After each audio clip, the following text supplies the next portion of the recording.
اس پارے میں 9 صورتیں ہیں۔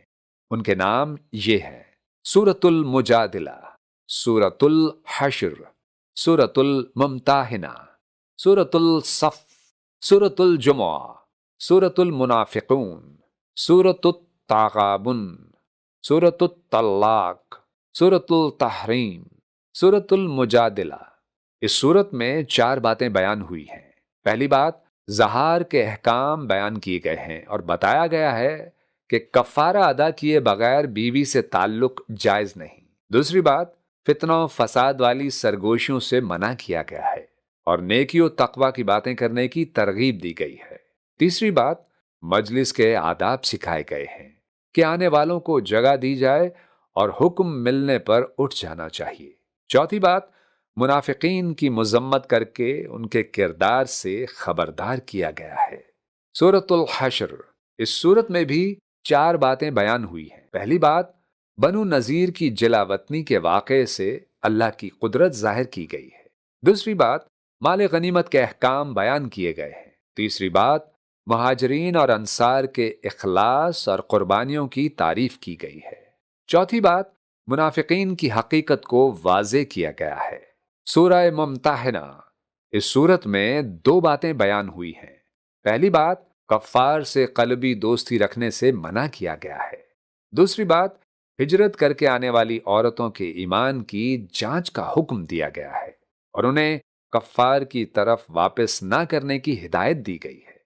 سورۃ الصف، اس سورت میں 3 باتیں بیان ہوئی ہیں۔ پہلی بات، اللہ کی راہ میں جہاد اور قربانی کی ترغیب دی گئی ہے۔ دوسری بات، بنی اسرائیل کے واقعات سے نصیحت دلائی گئی ہے۔ تیسری بات، اس تجارت کا ذکر کیا گیا ہے جس سے دنیا و آخرت دونوں میں فائدہ ہو۔ سورۃ الجمعہ، اس سورت میں 2 باتیں بیان ہوئی ہیں۔ پہلی بات، یہود کی نافرمانی اور دنیا پرستی کی مذمت کی گئی ہے۔ دوسری بات، نماز جمعہ کی فرضیت اور اس کے آداب سکھائے گئے ہیں۔ سورۃ المنافقون، اس سورت میں منافقین کی صفات، ان کے جھوٹ اور دنیا پرستی کو بیان کر کے ان سے خبردار کیا گیا ہے۔ سورۃ التغابن، اس سورت میں قیامت کے دن یوم تغابن کی حقیقت بیان کر کے انسان کو حساب کتاب کی یاد دہانی کرائی گئی ہے۔ سورۃ الطلاق، اس سورت میں 2 باتیں بیان ہوئی ہیں۔ پہلی بات، طلاق کے احکام اور عدت کے مسائل واضح کیے گئے ہیں۔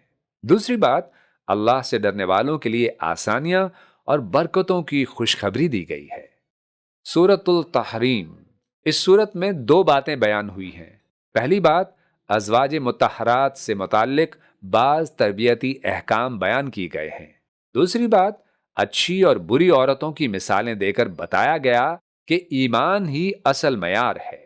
یہ پارہ ہمیں سکھاتا ہے کہ اللہ کی اطاعت، تقوی اور اخلاص ہی کامیابی کا راستہ ہے۔ یا اللہ، ہمیں نفاق سے بچا، اپنے احکام پر عمل کرنے اور سچے ایمان والوں میں شامل فرما۔ آمین یا رب العالمین۔ یوں گزاریں اس برس رمضان کو، اب سمجھ کے پڑھنا ہے قرآن کو۔